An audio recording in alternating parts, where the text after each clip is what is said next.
কয়েকদিন ধরে মেলা গরম পড়ছে না হেরা আমার এক বাগনি রে কইছিলাম সাইডু আম কুরে আইনা দিও আজকা দুহুরে আম ভর্তা করির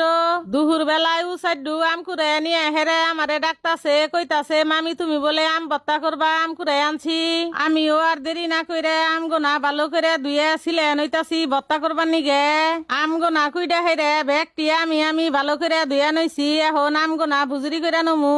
আম গোনা বুজুরি করে থুয়ে হেরে সাইডু হুক নামস পুরবার নিগে আইসাল ফারে আয়া পড়ছি আইসাল ফারে থেকে হুক নামসটি পুইরা নিয়ে হেরে আমার পোলারে গাছে থেকে কয়েকটা কাঁচামচ তুলে আনবার নিগে কইলাম আম ভর্তা বানাবার নিগে এনে আমি ব্যাগ কিছু যোগায় নইছি হুক নামচ কাঁচামচ এখন আমি লবণ দিয়ে ডইলা নমু মরিচ ডলা মধ্যে বড়ই রাসার তেতল আর আম দিয়ে ভালো করে মাহে নইতাছি যেহেতু গুদা গুদা কাঁচা আম চুকা বেশি নাকবো না হেরে এর মধ্যে চেনি আর কাঁচান্ত দিয়ে ভর্তা হানি বানাই হেলাইলাম পাগার ফারে বইয়া বইয়া দুপুর বেলায় গরমের মধ্যে বেহে মিলে আম ভর্তা খাইলাম বছরকার পর তো আম ভর্তা খাইতে মেলা স্বাদ লাগলো।